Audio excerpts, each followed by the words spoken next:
What if Ned Stark was allowed to take the Black, Part 2? Let's explore the depths of it in the video. Before we begin the video, shout out to our channel hands of the King. Sir William 1767, Joao Santanna Nascimento, Derpy NPC, Sith Lord 906, Brandon Larsen, Lord Sariel, James Dickson, and Sanada. We appreciate you. The black wind howls across the icy battlements of Castle Black. High above, the shining scythe of the moon casts its pale light on a column of riders preparing to depart through the gate in the wall. Eddard Stark sits atop a sturdy garron at the head of the column, cloaked in the thick furs of the Night's Watch. His gray eyes scan the darkness beyond the wall, where endless forests and unforgiving frosts await. This is the Great Ranging, the largest expedition of the Night Watch's living memory. Then Ned Stark rides with them into the unknown. Lord Commander Jair Mormont gives the signal, and the massive gate creaks open. Torchlight dances on cold stone as 200 black-clad brothers file out into the night. Among them rides Ned, jaw set with determination. He swore a new oath to guard the realms of men, and tonight he will face what that truly means. They advance beyond the wall into the haunted forest silence. For days, they push north, searching for lost rangers in the reported vast wildling host. Ned finds himself recalling old campfire stories of the others, tales he used to dismiss as fables. But as the rangers discover village after village of wildlings left eerily abandoned, grim fear settles into Ned's chest. At one hamlet, called White Tree, they find only a ring of severed heads mounted on spears, arranged in a sinister spiral on the blood-stained snow. Seasoned rangers mutter uneasily about the White Walkers. Ned says nothing, but his hand tightens around the hilt of his sword. The old stories are coming to life before his eyes. One freezing pre-dawn at the Fist of the First Men, a windswept hill the Watch takes camp at, the enemy reveals itself. It begins with an onslaught of inhuman shrieks from the darkness.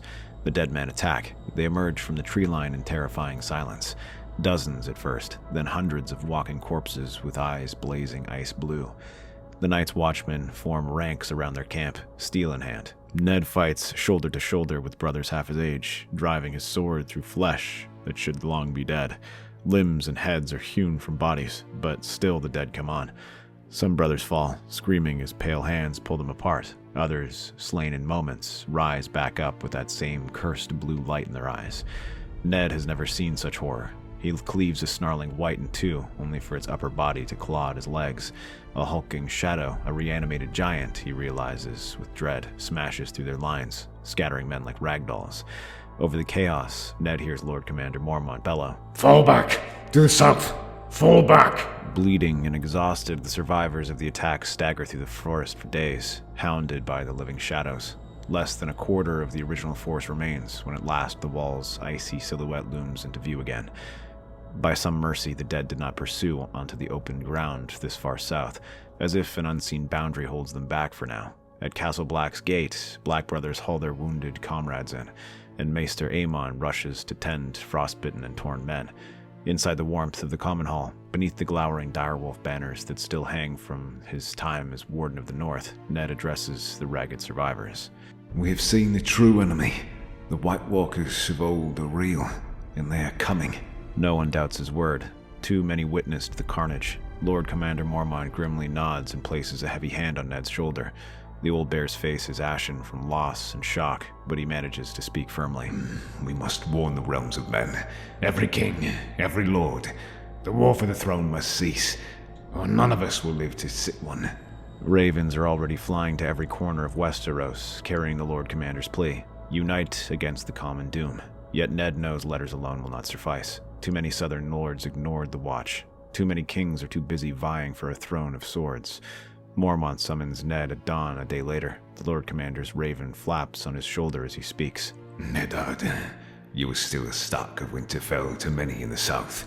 Ride to Jon at the siege of King's Landing. Tell him what you've seen here. He must know." Ned bows his head, understanding what is being asked. Though he is bound by oath to the wall, this is his duty, to protect the realm by whatever means necessary. "I will go. I will make them see reason. Jon will listen. This I promise." Below decks, the creak and groan of rigging mixes with the shouts of sailors and the guttural language of the Unsullied giving commands. Dany has a modest force. No great Khalasar, but a company of unsullied spears stand ready in the hold, and a handful of cell sails guard the ship's wheel. It is not the might of Highgarden or Castley Rock, but she has 3 dragons and the name Targaryen. Many believe that's enough. Dany looks west, where the sky grows brighter. Dragonstone, her birthplace, lies ahead beyond the haze of sea. She had commanded the captain to steer first to that drear island. Dragonstone was the last place House Targaryen held before Robert took the crown. It will be the first place she sets foot in Westeros. From there, she will gather what loyalists remain and press on to King's Landing. They will know a dragon has returned, Sir Barristan. All of them. Above, Drogon swoops low, passing so close the wind of his wings kicks up waves. Dany reaches out a hand, and Drogon roars, a plume of flame into the empty sky as if answering her unspoken determination. The dragon's cry echoes over the waters, fire and blood. The last Targaryen princess sails toward war, and behind her follow fire and shadow. King's Landing, once a city of 1,000,000 souls, now waits with breath bated and gates barred. Outside the mighty walls, the land ripples with the banners of war. The golden rose of Highgarden and the fiery heart of Dragonstone fly side by side over a sprawling siege camp to the south of the city. Tarly's strident horn calls of Florent, pennants flutter aside the green ocean of the Tyrell levies. Soldiers in Baratheon stag helms drill beside cavalry in Tyrell green. It is an alliance born of urgency and ambition. Within the Red Keep, Tywin Lannister stands atop the barbican, gazing out at the enemy lines. From this distance, the encircling host looks like a many-colored carpet spread over the plains. Siege towers crawl forward, being assembled from felled trees. Catapults are being wheeled into position. Tywin's jaw tightens. He had hoped for more time for the Golden Company to arrive, but the sellswords are late. Every dawn that breaks without their sails on the horizon is another crack in Tywin's iron confidence. Below him, on the battlements, Joffrey Baratheon, his grandson, struts in gilded armor, yelling orders at a group of archers. The boy's voice cracks, equal parts petulance and malice. King or not, Joffrey's presence inspires more scorn than loyalty from the seasoned men manning the walls. A crossbow hangs from Joffrey's shoulder. He lifts it occasionally to loose a quarrel at nothing, perhaps imagining his traitor enemies skewered by his hand. Tywin steps down and a wave before Joffrey can notice him. He had no patience for the boy's antics today. As he descends into the yard, a clatter of hooves echoes off the walls. Sir Adam Marbrand galloped through the mud and dismounts, breathless. Tywin meets him, and the look on Marbrand's face is enough to send a cold weight into his gut. Report, my lord. A new army approaches from the east. Banners unfamiliar, golden banners with a black fire. They've landed at Massey's Hook 2 nights past, and are already on the march. Tywin's eyes narrow. Golden banners with black fire. The Golden Company, at last. But black fire, that sigil. A chill drifts over his skin, memory tugging at him. The Blackfire rebels of old used a similar sigil. They come to join us. Unclear, my lord. They flew a banner of golden dragons as well. They are making for the city, but they've made no attempt to send a messenger to us. They attacked and routed a Lannister outrider force at Hayford. A spark of alarm jolts through Tywin's chest, though his face remains granite. Attacked Lannister men. The fools. Perhaps they mistook our riders for Stannis. Perhaps. There are rumors in the camp, my lord, that they're led by a Targaryen prince, Aegon, son of Rhaegar.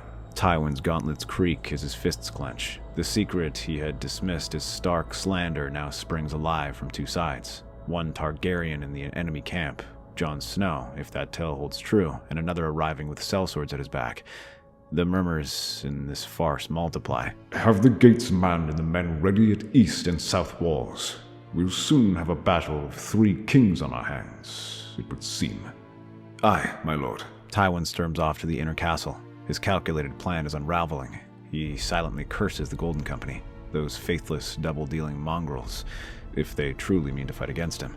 But he will not yield. If a Targaryen boy thinks to turn the city of the Lion into his den, he'll find nothing but swords and teeth waiting. By nightfall, King's Landing sits under a ring of fire. To the south, the campfires of Stannis and Tyrell speckled to the dark. To the east, new fires burn. The Golden Company's vanguard encamped along the King's Road approach. The city is all but surrounded. Only the Blackwater Bay to the north remains open, patrolled by a small Lannister fleet. And in the far distance, on those black waters, shapes move, lantern lights bobbing on masts. More ships arriving under cover of darkness. They are Daenerys Targaryen's ships. Silently, they drop anchor off the coast by the mouth of the bay, behind a cape of dragonstone. Longboats slip out, cutting through the gentle waves toward the dark shore near the city seawall. In one boat stands Dany herself, pale hair hidden under a gray hooded cloak. Beside her, Ser Jorah Mormont rose with quiet strength, and Missandei clutches a small parcel of dragon eggshell and powdered spices, an old ritual to call the Lord of Light's favor that a red priestess taught them in passing.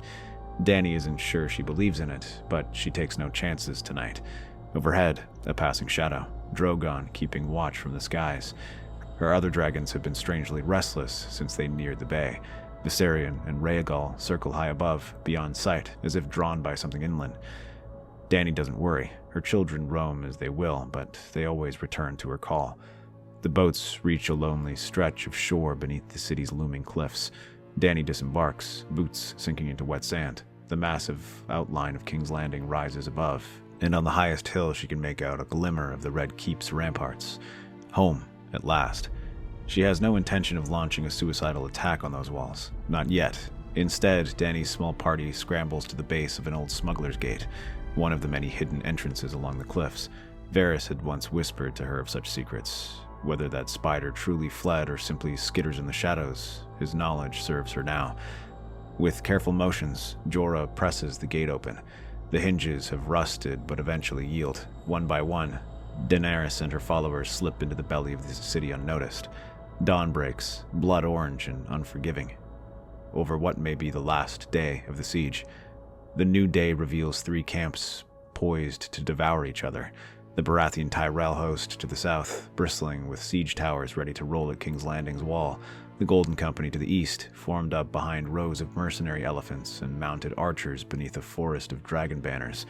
And the city itself, holding the proud Lannister lion on its ramparts, tense as a cornered beast. From the Baratheon command tent, Jon Snow steps out into the dawnlight. Or perhaps he is Jon Targaryen now. He hardly knows what to call himself in his own mind. Around him, lords and knights stir awake, armor clinking, breath misting in the chill. They call him Your Grace sometimes, which still feels foreign. Jon's presence here is the result of a raven-winged diplomacy and hurried travel. At Castle Black, when the proof of his parentage came to Stannis Baratheon, he offered alliance. The Night's Watch brothers released him from his half-sworn duty. Jon never spoke the final vows. The old bear Mormont himself said the wall could spare him for the greater battle.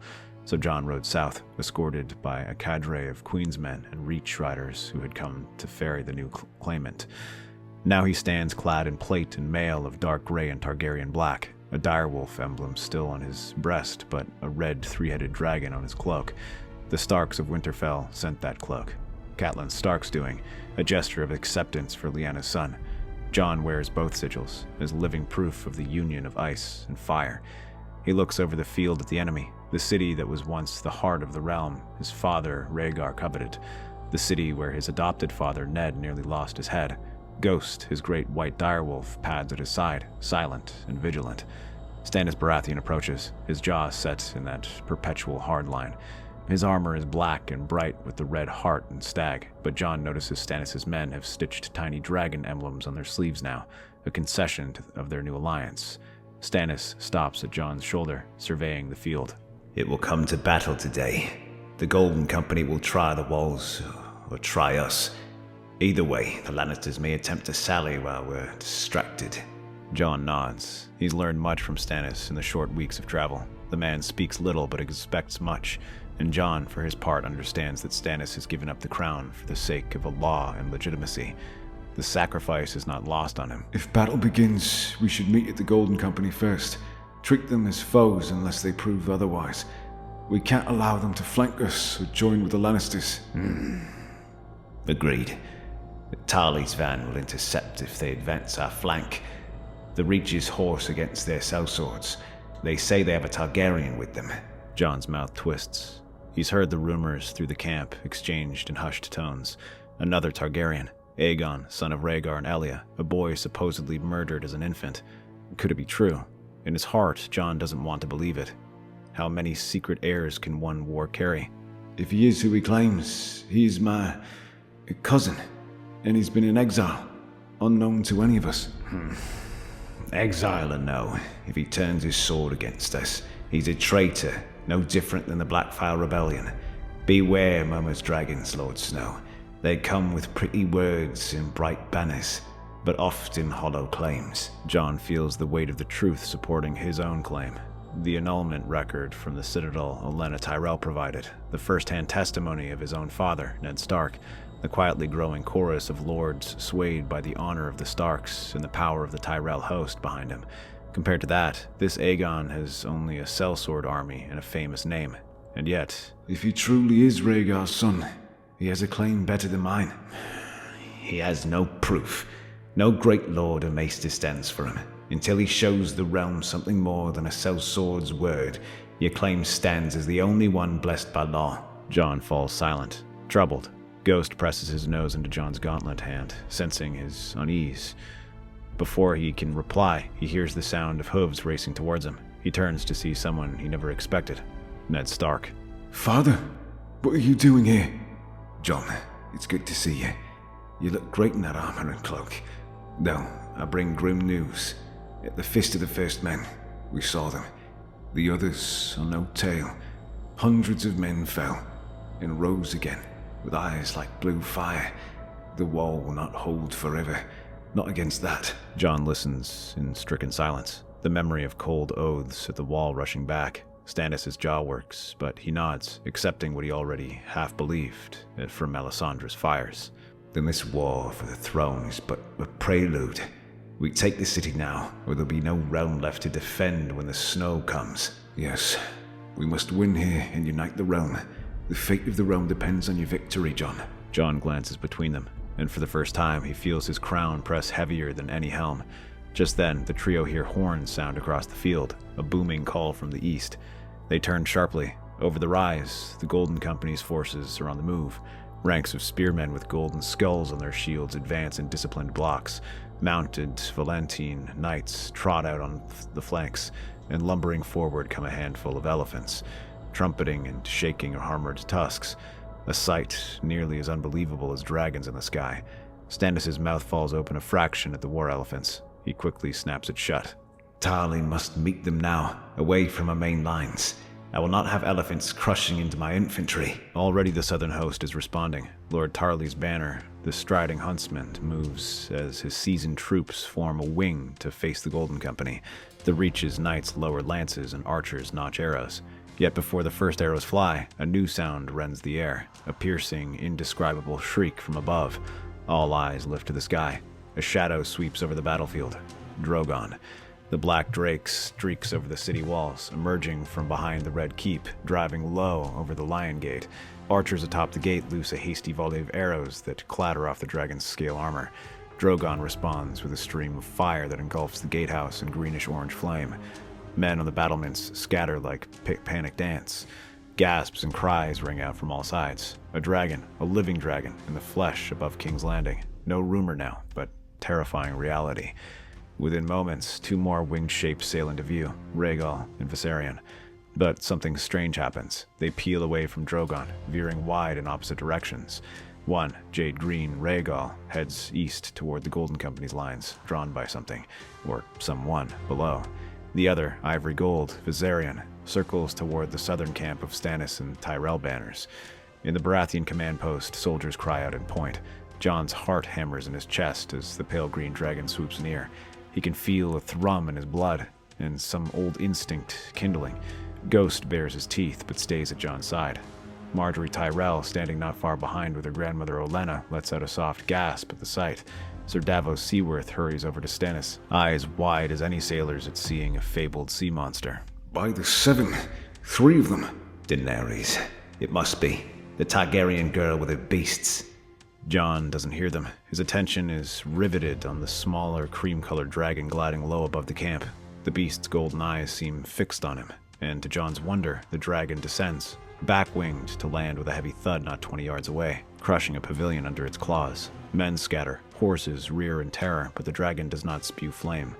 It stretches its long neck out, sniffing the air, then emitting a rumbling chirrup that Jon can only describe as curious. Shakily, Jon steps forward, one hand raised open in a placating gesture. His heart is pounding against his ribs. He remembers tales old Nan told of Valyrian dragon lords and their mounts, how the dragon chose their rider as much as the rider chose the dragon. Easy now. The dragon, Viserion, he recalls from rumors, is close enough that John can see each scale. Pearlescent and shimmering, the beast huffs, blasts of hot breaths steaming in the cold morning air. Ghost creeps forward at John's heel, belly low but fearless. Behind John, archers shakily aim at the dragon. Don't shoot! Hold! Marjorie Tyrell's clear voice cuts through the chaos. The archers hold, though nervously. John gives her a grateful, astonished look, then turns back to the dragon. Viserion's great head swings side to side, scanning the arrayed soldiers, but repeatedly coming back to John, almost expectantly. John takes another step. He can't explain why, but an urge grips him to touch the creature, to show he is not afraid. Perhaps it senses the Targaryen blood in him. Perhaps some magic of the blood of the dragon flows through his veins at this moment. His gloved hand reaches out and presses against the warm scales of Viserion's snout. The dragon makes a low, rolling coo and lowers itself slightly, as if bowing. Awe washes through the assembled host. Jon Snow stands before a kneeling dragon, hand on his snout like some long-lost dragon lord of Valyria. In that same heartbeat to the east, a mirror to this moment, on the fields near the Golden Company, the green dragon Rhaegal dives toward a lone figure on horseback at the head of the mercenary lines. Aegon Targaryen stares upward, stunned as the beast lands amidst his men. Sellswords scatter in the fright. One elephant bulges and bolts, throwing its rider, but Rhaegal, eyes like molten bronze, steps with ponderous grace towards Aegon. Jon Connington shouts in alarm and moves to protect his prince, but Aegon holds up his hand to halt him. Aegon swings down from his horse, approaches the green dragon as much as Jon did with the white. He feels the pull too, the hot rush in his blood calling out to the dragon's own. Rhaegal was named for Rhaegar. Perhaps he senses his namesake's son now. Rhaegal, I'm here. His voice cracks with emotion. Slowly he touches the dragon's neck, just below a scalloped frill. Rhaegal rumbles, a deep, contended sound. The sellswords gasp in astonishment. Some drop to a knee, hailing their Targaryen commander now truly as Dragonlord. Aegon's mount whinnies and flees, but Aegon himself stands firm, tears glinting in his eyes from the fierce wind of Rhaegal's breath. Back at the southern lines, Stannis Baratheon watches Jon's impossible bonding with Viserion unfold. He grits his teeth, swallowing shock with a dose of bitter acceptance. King's blood. Perhaps Melisandre was not entirely wrong. He recalls her murmurings of prophetic visions, a three-headed dragon, a convergence of kings he had assumed allegory. Now it quite literally unfolds before him. For the Lannisters, however, the appearance of dragons only breeds chaos and terror. On the walls, men cower, pointing to the beasts. In the Red Keep, Cersei Lannister quails behind a curtain as she spies Drogon, largest of the three, coming to rest atop the ruins of the smoldering Lion Gate.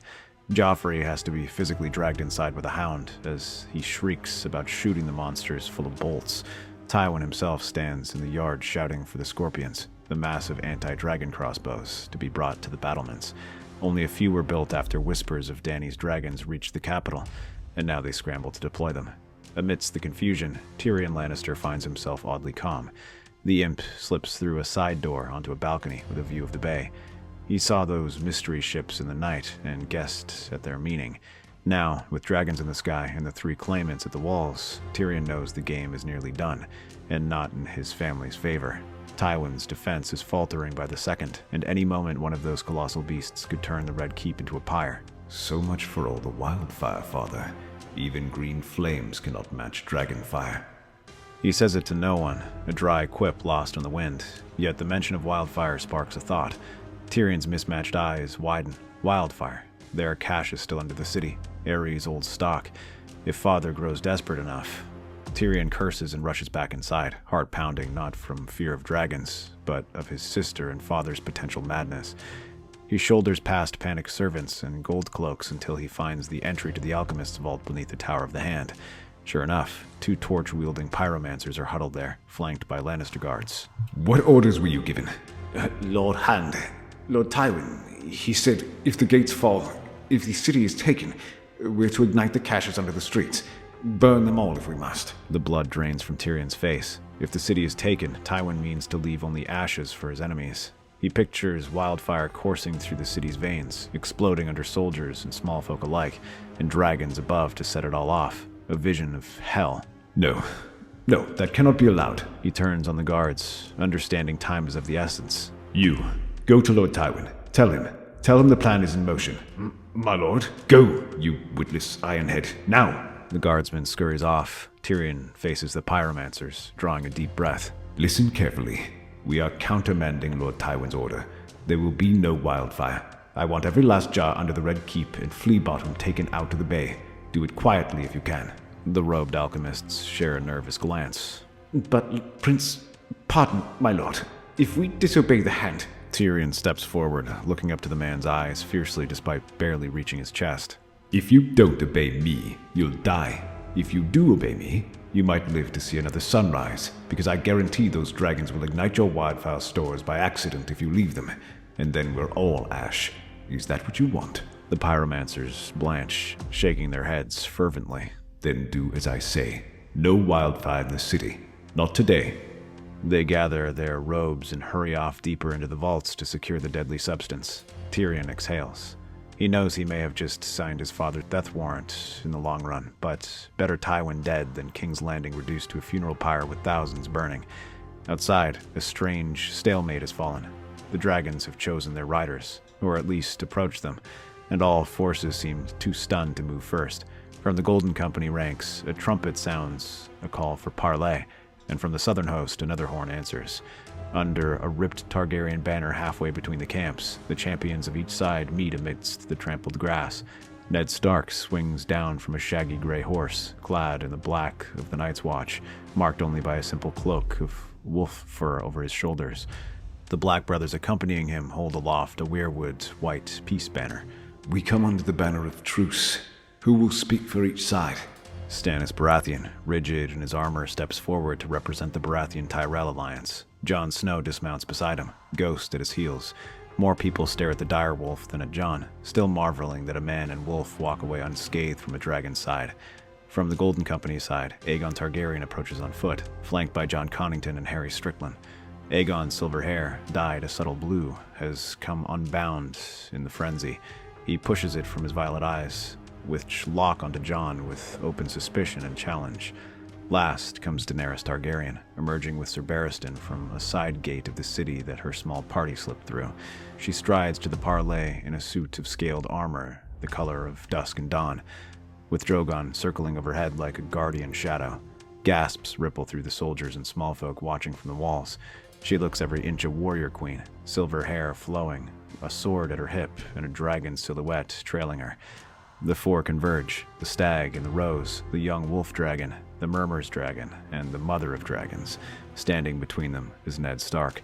For a heartbeat, none speak. They regard each other in the dawnlight, each measuring the others. The air hums with tension. Above, Drogon gives a grating hiss as he lands on a nearby crumbling tower, smoke curling from his maw. Farther afield, Viserion and Rhaegal remain where they last settled, as if awaiting commands. One near Jon's encampment, and one near Aegon's. It is Ned Stark who finally breaks the silence. We are met to prevent slaughter. His voice is steady, carrying over the frosted grass. He turns first to Stannis. Lord Stannis, you have honored my call for peace. You have shown yourself a man of law. Stannis inclines his head stiffly. Next, Ned faces Daenerys, and in that moment, all can see how much older he is than her, how haunted. This is a man who helped overthrow her father's throne, who at one time would have been her mortal foe. Dany's violet eyes fix on him warily. Daenerys Stormborn, we have not met. I knew your brother Rhaegar, and I fought against your father. And helped slay him. Yes. A beat passes between them. Barristan's gloved hand hovers near his sword, unsure of the Stark's intent, but Dany tilts her chin up. Yet here you are now, speaking for peace. Why? Because I swore an oath to protect the realm. Because too many have died already for thrones. He looks to Aegon and then Jon, his gray eyes heavy with a father's concern. And because two of those fighting are my kin. Your kin? You speak of this Snow, I presume. Your bastard. Jon flushes but holds his tongue. Ned lifts his head. Jon Snow. Jon Targaryen is my sister's son. Rhaegar and Lyanna's blood. He was entrusted to me as a babe. I raised him as my own to keep him safe from those who would have seen him killed, namely King Robert. May he rest in his grave. Daenerys' eyes widened slightly at that revelation, though she had heard whispers. Still, hearing it confirmed by Eddard Stark himself carries weight. Aegon's lips curl in doubt. A likely story, all conveniently revealed now that the realm is in chaos. I see a Stark grasping for influence, nothing more. How do we know this Jon is not just a Blackwater pretender propped up by Tyrell and Baratheon forces? Before Jon can retort, Ned steps forward, pulling a scroll from his belt. He holds it out. This is a transcription from the High Septim's private records, obtained from the Citadel by agents of Highgarden.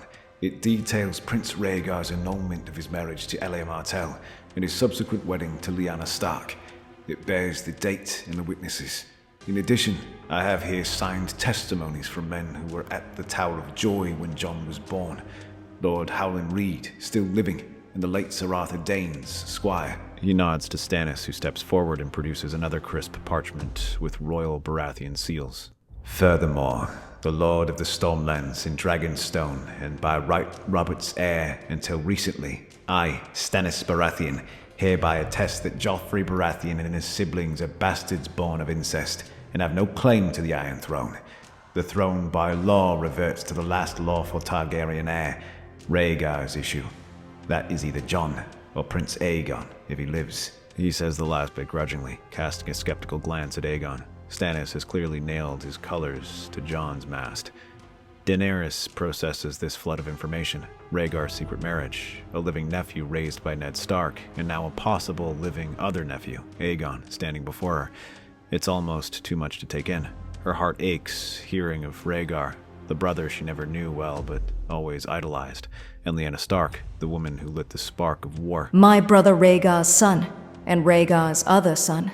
All these years hidden away. If this is true, why did you never reveal him, Stark? Because as I said, Robert Baratheon would have murdered Jon on the spot.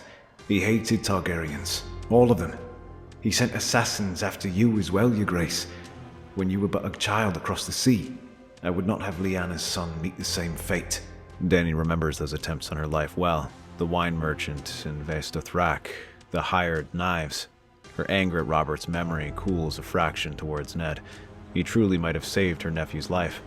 Aegon, however, remains unconvinced. He steps forward, meeting Ned's gaze boldly. I was also hidden for the same reason, Robert's assassins. But I have proof of who I am.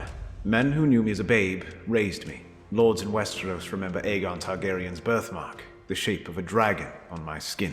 He pulls back a sleeve to show a faint red birthmark on his inner arm. Connington here held me as a child.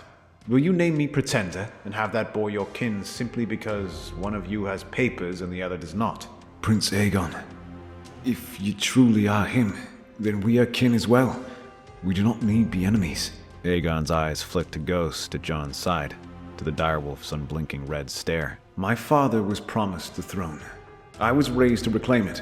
I did not cross the world with my father's friends in the Golden Company to bend the knee to a snow, no matter what papers he carries. Jon bristles at the jibe, but Ned raises a hand to still him. The Lord of Winterfell, no, the Black Brother now, surveys all assembled. His next words come measured and strong, carrying over the cold air. Hear me, all of you. If we spill Targaryen blood here, if the dragon fights dragon for the right to a chair of swords, then we all lose. The realm loses. The Seven Kingdoms have one true enemy now, winter itself, and what comes with it. I have seen the gathering darkness beyond the wall, an army of the dead, with cold blue eyes. The Night's Watch prepares, but we cannot stand alone. The realm must be united, under one banner, one house, if humanity is to survive the coming cold. His words draw puzzled looks from some. Aegon and Daenerys exchanged confused glances. Talk of the dead sounds like riddles. Dany's expression shifts. She remembers Miri Mazdur's eerie words and the uneasy dreams she had of a black presence in the far north. Ned continues, voice gaining passion. House Targaryen was once the strength and unity of this realm. With their dragons, they held the Seven Kingdoms together for centuries. If you three fight each other now, when at last the dragons have returned, you will only destroy each other. and leave a broken realm for the winter to swallow. He turns to Daenerys, and there is a surprising softness in his eyes. Daenerys Stormborn, you were the daughter of King Aerys. The Iron Throne was yours by lineage after Rhaegar's children, after Rhaegar himself died. You have brought fire and life back into the world with your dragons. The realm is in your debt for that. Dany's throat tightens. She did not expect praise from this stern Northman. He faces Aegon. Prince Aegon, if you are true, you are Rhaegar's heir. Your claim by birthright is strong, and you have brave men willing to die for you. You have survived horrors and kept your followers' loyalty. That speaks to your merit. Aegon holds his head high, some of his defensiveness easing at Ned's even-handed recognition. Finally, Ned places a hand on Jon's shoulder. Jon, you are my blood, and Lyanna's last gift to me. You carry Targaryen blood and Stark honor both.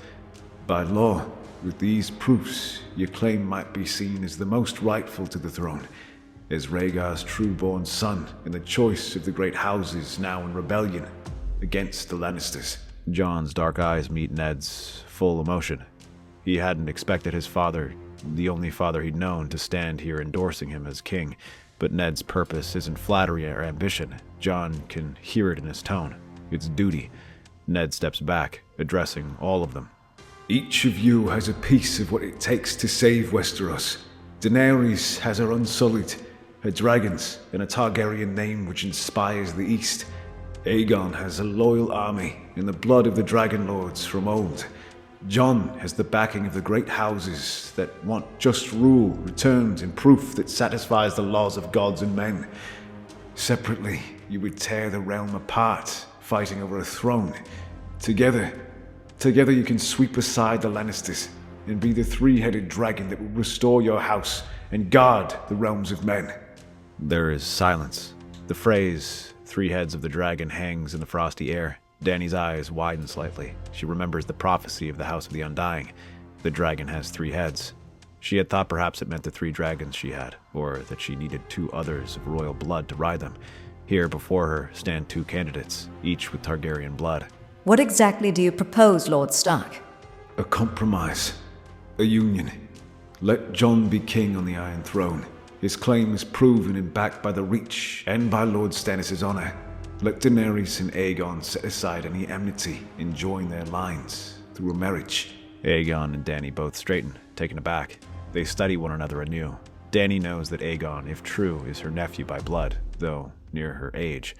Among Targaryens, such a marriage of kin is hardly unusual. It would unite the surviving Targaryen branches, the son of Rhaegar and the daughter of Aerys. Aegon's initial surprise shifts towards contemplation, a marriage with Daenerys. Together, they would indeed be formidable. He glances towards Rhaegal in the distance and Drogon above, then back to Dany. She is beautiful and fierce, and clearly beloved by her followers, if she made it this far. There are worse fates than wedding the mother of dragons. Ned continues. Prince Aegon and Princess Daenerys wed and take up residence as Prince and Princess of Dragonstone, the Targaryens' ancestral seat and traditional title for their heir to their throne.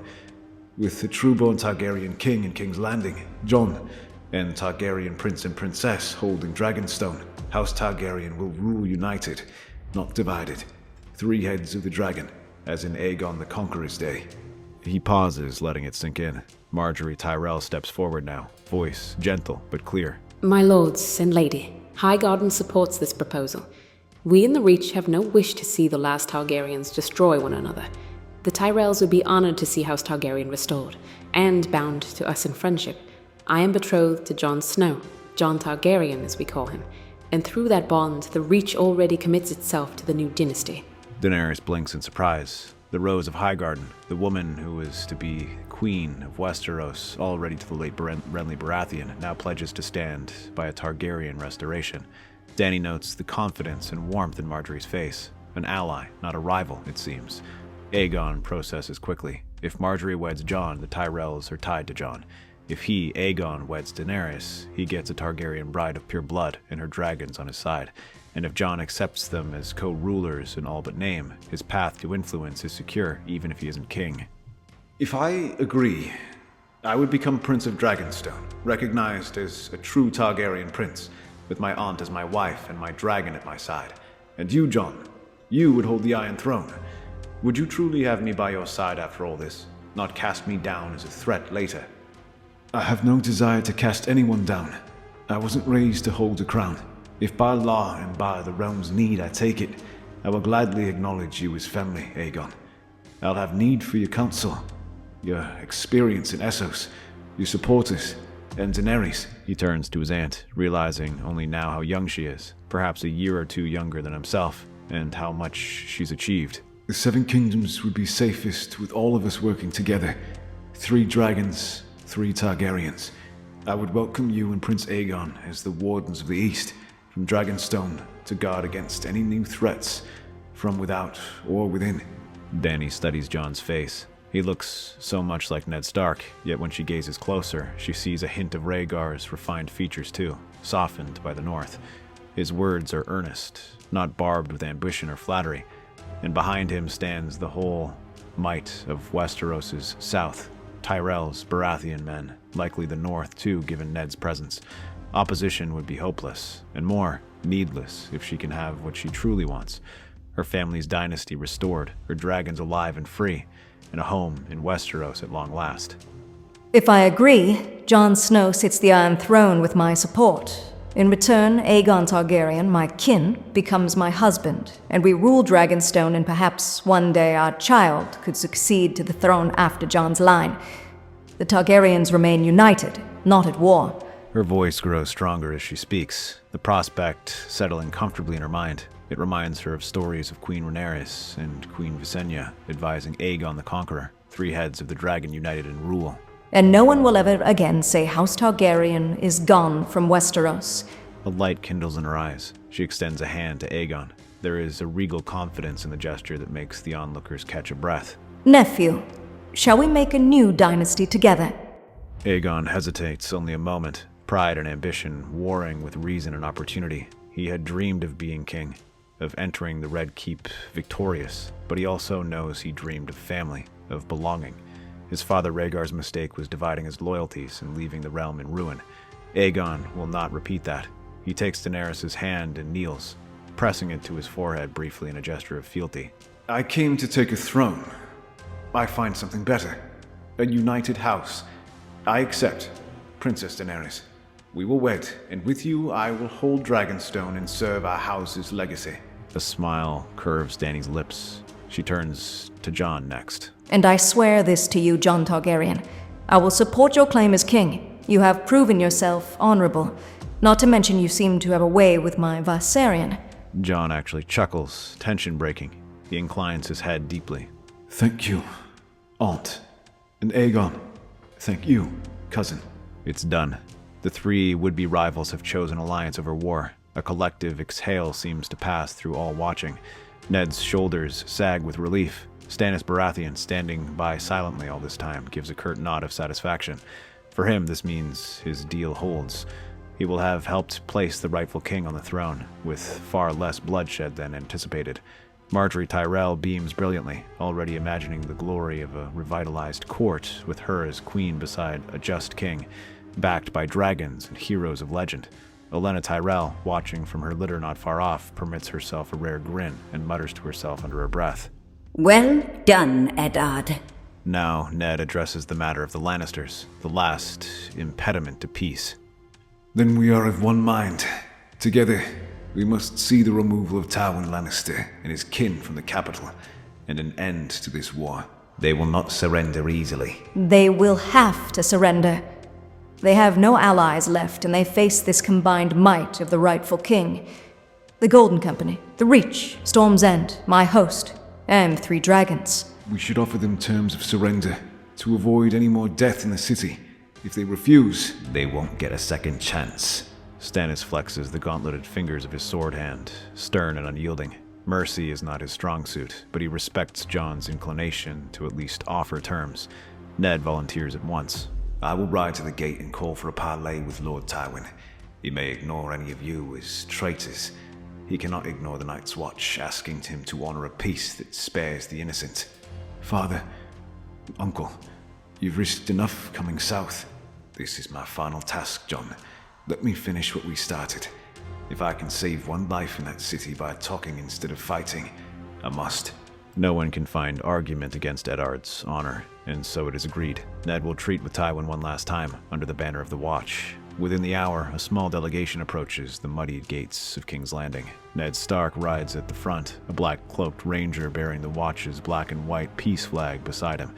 Behind comes Tyrion Lannister, who emerged from the city by a sallyport, having had quite enough of his father's obstinance and volunteered to broker peace.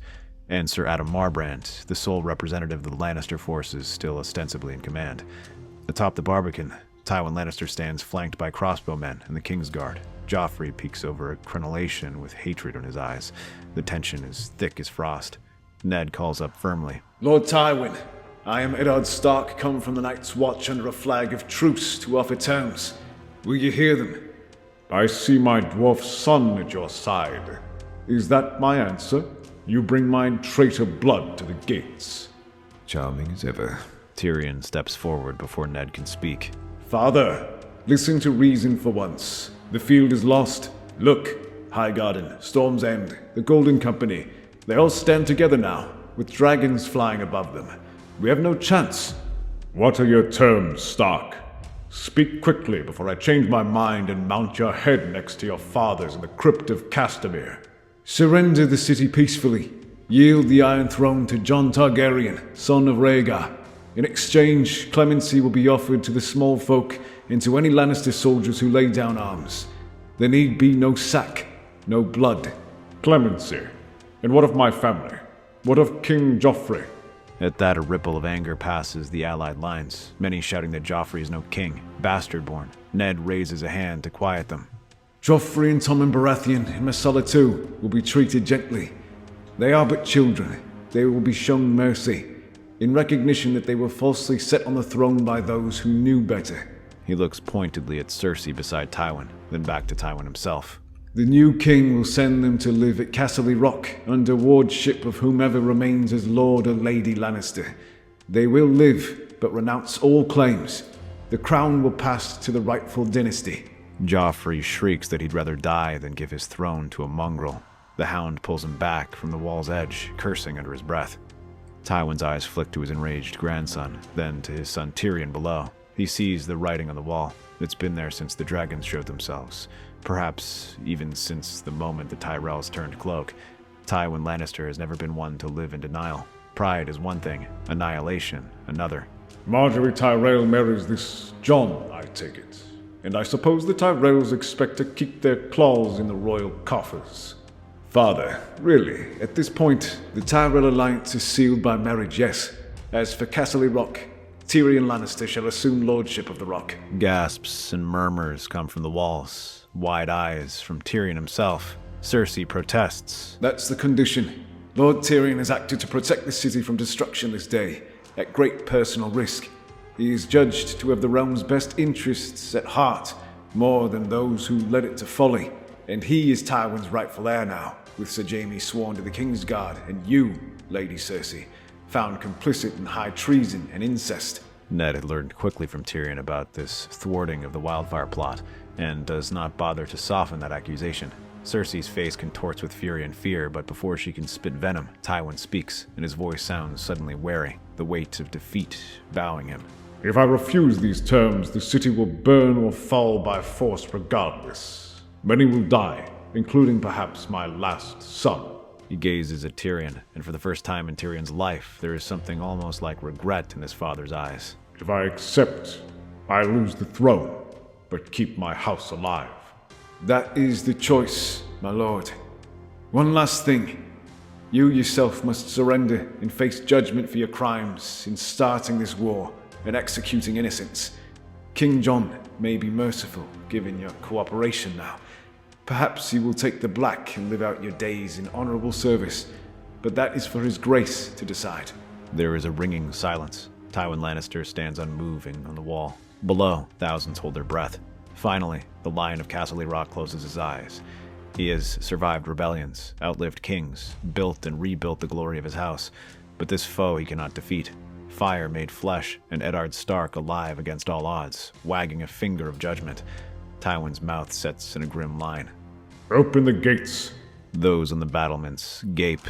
Joffrey screams for him to kill them all. He commands it.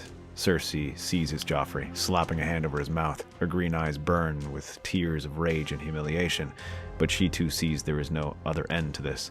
The orders are given. With a groan and rattle of chains, the great gates of King's Landing swing wide. The banners that emerge, raised by the City Watch, now under command of Tyrion's allies within, are white with red lions laid down. The Lannister lions prostrate in surrender. A great roar rises from the allied host outside. Within the city, sobs of relief and cries of fury blend, as the populace realizes a siege is won without a bloodbath. Stannis Baratheon wastes no time. He marshals a detachment of disciplined Baratheon knights and marcher lords to ride at the front, ensuring no unruly soldier breaks discipline to loot. The Tyrell lords do the same with their troops. Randyll Tarly in particular supervises, sword drawn for any who disobey the terms of surrender. Through the gate rides Jon Snow, Jon Targaryen, flanked by Davos Seaworth bearing the banner of the Crowned Dragon, and Brienne of Tarth carrying the direwolf of House Stark. Ghost pads beside Jon's horse, eliciting gasps from the small folk pressed along the streets. Behind him followed the combined procession, Daenerys and Aegon on horseback side by side, the silver-haired Targaryen royals with their own banners, and the shrieks of Drogon overhead to herald them. Margaery Tyrell in a wheelhouse not far, already being cheered by townsfolk who know her beauty and generosity from her time betrothed to the late Renly, and Stannis Baratheon, grim and solemn, leading the nobility of the march, his new Hand of the King chain of office already heavy around his neck. Jon insisted, and Stannis accepted the duty, jaw clenched but eyes resolved. Ned Stark rides with the Night's Watch contingent, black cloak flapping, but he splits from the main column to oversee the surrender of the remaining Lannister forces. As the procession winds towards the Red Keep, Tywin Lannister walks out under guard to kneel before Jon Snow, who has dismounted before the throne room entrance. Tywin's face is a mask, the last of his pride keeping it from crumbling, but his eyes betray humiliation and simmering defeat. He starts to remove his sword belt to offer it in surrender, but Tyrion steps forward. Allow me, father. Tywin hesitates, then nods once. Tyrion unbuckles his father's gilded sword belt, taking the great sword, bright roar from Tywin's waist. The imp holds the sword almost reverently. I'll see this return to Castle Rock's armory, for our house's future. Tywin meets his son's hidiochromatic eyes, and perhaps for the first time in his life, he finds no words. He simply bows his head. Guards lead him away to await a formal trial or sentencing. A mere fortnight after the fall of King's Landing, the Red Keep stands adorned with the banners of the new Targaryen dynasty. In the throne room, lords and ladies crowd in anticipation. The Iron Throne has been polished and draped with the Stark direwolf and Targaryen dragon sigils united as one. Jon Snow, Jon Targaryen, walks forward under the high vaults, clad in black and red armor. His betrothed Margaery Tyrell accompanies him in a gown embroidered with roses and dragons, a symbol of the alliance binding reach and crown. To the sides stand Daenerys Targaryen and Aegon Targaryen, each in rich Valyrian steel armor, representing the reborn House Targaryen's other two heads. Sir Davos Seaworth holds a velvet pillow bearing a simple iron crown, and a Grand Maester Samwell Tarly waits to place it upon Jon's brow. This is the moment of triumph hard won from war. The hall hums with excitement. A great new reign is about to begin. But just as Samwell opens a scroll to proclaim Jon the King, the doors to the throne room fly open with a resounding boom. A black brother of the Night's Watch staggers in, mud and blood spattering his cloak. He pushes past astonished guards and falls to his knees before the assembly, gasping for breath. Your Grace, the wall is under attack. A shocked silence falls. Jon steps forward immediately, helping the man stand. So the dead have finally come. Yes, the dead, Your Grace. An army of whites, tens of thousands. They fell upon the wildling host beyond the wall, slaughtered them to the last. Their corpses rose up again as part of the dead's army. Now they march south. They may have reached Eastwatch or Castle Black by now. The court erupts into startled cries and murmurs. Many have not believed the tales of the White Walkers until this very moment. Daenerys' eyes widen in horror, remembering Ned Stark's warnings. Aegon runs a hand through his hair, looking to Jon. Margaery clutches Jon's arm, steadying him even as her own face drains of color. Stannis Baratheon steps forward, jaw clenched and voice firm. Time has come. The true war. We must rally every man and woman. The new crown means nothing if we cannot defend the realm from this enemy. Lord Tyrion, see that Joffrey and his kin are secured. They are the least of our concerns now. Lord Stannis, ready your banners. Lady Daenerys, The dragons and I will fly at first light. Viserion and Rhaegar will carry Jon and Aegon north ahead of the host. Drogon will bear me. We will not let the wall fall without a fight. the Night's Watch will stand with you, we few who remain. Ned Stark has stepped forward from where he kept a vigilant watch at the edge of the hall. Though tired and graying, his presence stills the panicked crowd. He looks to Jon, his eyes full of quiet pride of a father and the solemn understanding of a man who always knew this day would come. Jon meets his gaze and bows his head in respect and gratitude. Then we have no time to waste. My lords, my ladies, the coronation will wait. Westeros will have a king crowned in war, or none at all. Father, send word to Robb. He must ready the defenses to be ready for our arrival. Ned nods and gets to work. Without further ceremony, the gathered nobles disperse to make feverish preparations. Ravens fly in all directions, summoning allies from every corner of the realm. The united armies of Westeros, now one host under the banner of the dragon and direwolf, prepare to march to the north, to the wall. Beneath the sky, the color of bruise and ash, 3 dragons soar over the snowy lands beyond the wall. Jon crouches on Viserion's back, wind howling around him as they race toward the smoking remains of Eastwatch by the sea. Beside them, in the sky, Aegon clings to Rhaegal's scaled neck, and Daenerys flies slightly ahead on Drogon, her hair streaming silver white behind her. It has taken only 2 days of hard flying from King's Landing to reach the wall, 2 days in which the world has turned to winter. Below, the once blue waters of the bay of seals are choked with ice. Snow swirls in punishing gusts, nearly blinding the dragon riders as they descend. They see the breach immediately. A massive rent has been torn through the eastern gate of the wall where the Eastwatch stood. The fortress by the sea is a ruin of shattered ice and scorched wood. It appears the defenders put it to torch before being overrun, and beyond the wall, pouring through the gap in the unending tide, comes the army of the dead.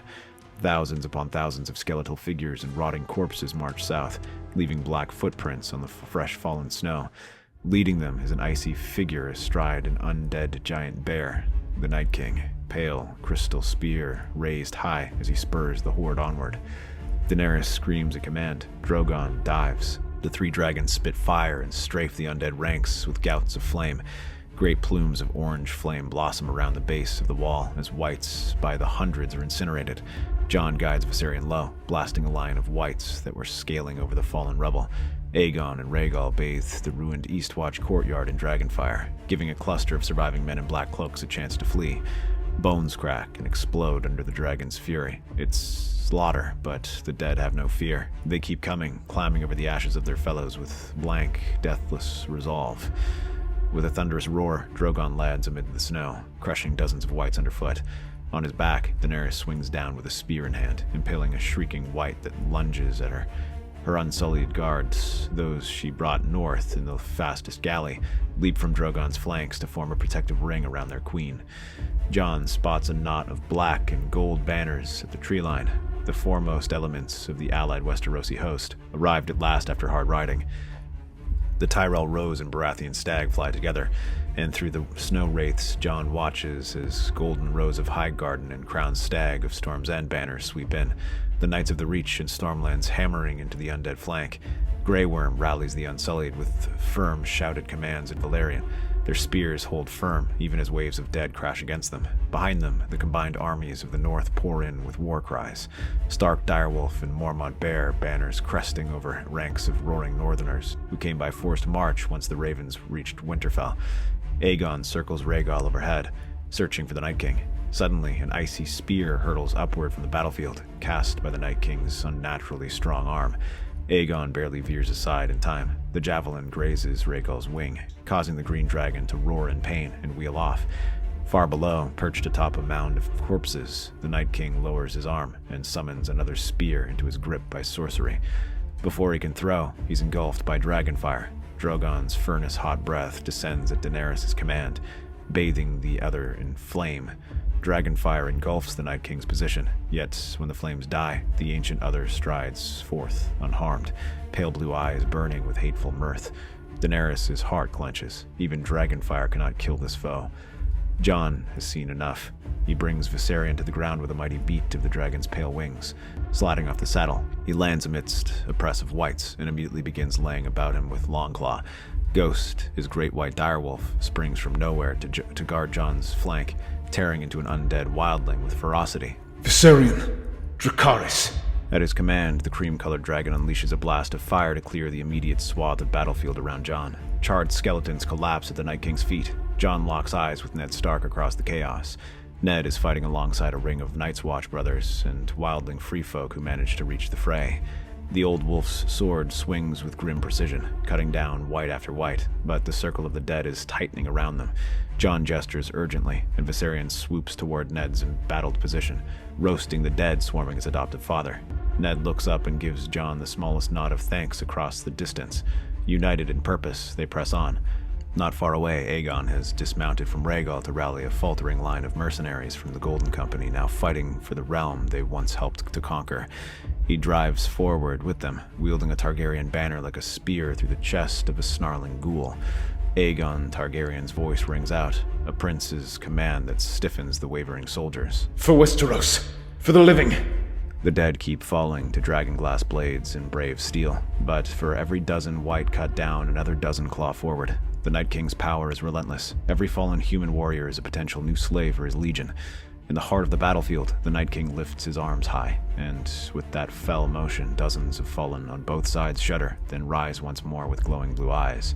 Fresh horror ripples through the living ranks as their own dead comrades stand up against them. Winter's chill deepens. Amidst that despair, a furious roar echoes, not from a dragon, but from a man. Stannis Baratheon, bleeding from a gash on his brow, raises the stag and heart banner where all can see it. Stand and fight! Fight for life and light! Inspired by the obstinate Baratheon, the living do not break. They tighten their lines, back to back, forming a great circle of shields and spears. Dragons wheel overhead, torching any wights too near. Yet inside that circle, near the very center, the king himself advances, determined to annihilate the new king of Westeros and extinguish the hope of men. He strides toward Jon, ice blade in hand. Jon sees his foe approach and steels himself. Longclaw's Valyrian steel glints back in red in the firelight. Ghost snarls, but Jon gives a soft command, and the direwolf, though reluctant, loops off to guard the wounded. This fight belongs to Jon. Father, with me! Without hesitation, Ned Stark breaks from a knot of fighting nearby and rushes to Jon's side. The adopted father and son stand shoulder to shoulder as the Night King closes in, flanked by two tall White Walkers with spears of their own. The other's inhuman, icy gaze flickers between Jon and Ned, as if deciding which to kill first. No mortal man can stop the dead. His words roll through the frigid air, spoken in the old tongue of the first men, yet somehow Jon understands the meaning. Jon lifts Longclaw, his breath misting around him. We'll see. With unnatural speed, the Night King attacks. He swings his frozen blade at Jon, and their swords meet with a blast of sparks and a crack like a lightning strike. The impact nearly drives Jon to his knees. The other is far stronger than any human. Ned intercepts the next swing with his own sword, but the ancient ice blades shatter Ned's steel into a dozen shards. Undeterred, Ned draws a long dagger of dragonglass and slashes at the Night King's torso, forcing the enemy back a step.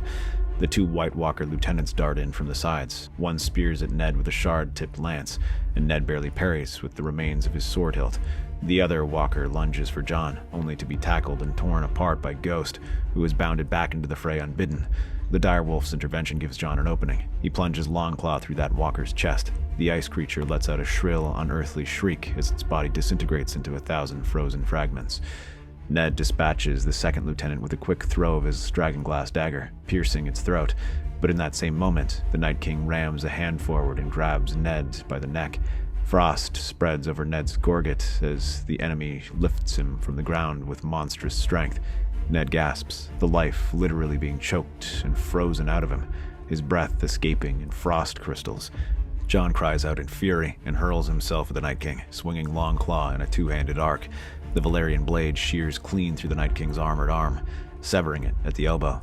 The other staggers, dropping Ned to the ground. An unearthly roar erupts from the Night King. Rage, pain, and centuries of malice all concentrated into a sound that makes every living warrior on the field cringe. Jon does not waver. He pivots and brings Longclaw down in a savage strike, cleaving deep into the Night King's torso. The dragon steel finds its mark. The magic of the Valyrian steel meeting the dark sorcery of the Great Other. For one heartbeat, the Night King seems to stare into Jon's eyes with something like shock. Then his entire form cracks like glass. A web of bright blue fissures race across the Night King's body, and with a final hateful scream, he shatters into a storm of ice shards. The fragments blow away on the wind, dissolving into sparkling snow. Silence falls across the battlefield. One by one, every remaining wight collapses where it stood. The army of the dead is no more. Victory belongs to the living, but it has not come without cost. Jon rushes to Ned, who lies motionless on the blood-stained snow. Ned's face is as pale as the winter around them, but his eyes focus on Jon as the young man cradles him. The frost that rimmed Ned's beard is beginning to melt in the sudden warmth that accompanies the other's demise. Ghost whimpers softly at Ned's side. Jon, you did it. Jon shakes his head, tears carving hot trails down his sooty cheeks. He presses a hand to the mortal wound in Ned's torso, trying futilely to stem the blood. We did it. Just hold on. We'll get a maester. Ned gives the smallest ghost of a smile, stopping Jon's frantic words with a blood-stained hand on his son's cheek. No, lad. My time has run its course, and I couldn't be prouder of you. Jon's tears fall freely now. He clasps Ned's hand against his face. Around them, survivors begin to gather in hushed respect. Daenerys dismounts from Drogon and comes running. Aegon limps over, leaning on Rhaegal for support. Sir Davos and others approach carrying torches. All know they are witnessing the passing of a hero. Father, please, you can't leave. Not after all this. Ned's gray eyes, so like Jon's own, shine with love and peace. The rest is up to you now, Jon. You are the shield that guards the realms of men, and the sword that leads them. Lyanna, your mother, she would be proud. Tell my girls I love them. Tell your little brother that I'm sorry I never returned. Please, stand by Robb and Catelyn. Jon bows his head overcome. Ned's gaze drifts to something beyond Jon, perhaps a vision of the family who waited for him. He lets out a final whisper. I kept my promise, Lyanna. A tear escapes down his cheek as he musters his final strength. His hands slip from Jon's face with a final breath. Eddard Stark closes his eyes for the last time. Jon Snow, Aegon Targaryen, sixth of his name, bows over his father's body and weeps. His anguished cry echoes across the silent, corpse-strewn field. The others gathered around lower their heads.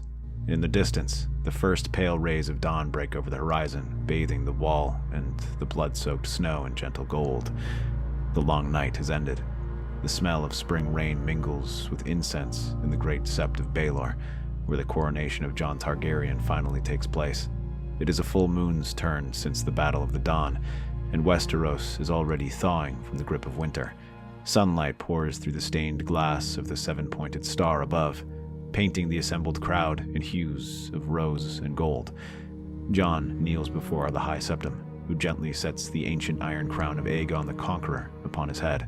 Rise, Jon of House Targaryen, first of his name, protector of the realm, king of the Andals, of the Rhoynar, and the first men. A resounding cheer erupts within the Sept's hollowed halls.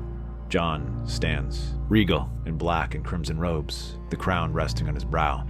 At his side, Queen Marjorie beams with pride, one hand placed lightly over her belly. Already rumors whisper that she carries the next heir of ice and fire. In the front rows stand Daenerys and Aegon Targaryen. Dany wipes tears from her violet eyes, thinking how far she's come. From a frightened girl in exile to a warrior queen and savior of Westeros, now a beloved princess of Dragonstone. Beside her, Aegon applauds with the rest, a soft smile on his face. He squeezes Dany's hand, their fingers intertwined. Their own wedding is planned for the next moon's turn, a union that will secure House Targaryen's future for generations. Lord Tyrion Lannister, the new Hand of the King, a title Stannis relinquished having returned to his seat at Storm's End, stands off to one side of the dais. His mismatched eyes shine with satisfaction as he surveys the peaceful crowd. The Lion of Lannister is humbled but alive. Tyrion honored his promise to grant mercy. His father Tywin has been sent to live out his days at the Wall in the same order Ned once served, and he allowed his sister Cersei and her children to live quietly under guard at Castle Rock. It is a compromise, but one that brings much-needed peace.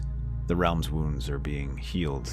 The weeks since the long night ended, spring crops have been planted in the Reach. The North has rallied around the Stark sigil once again.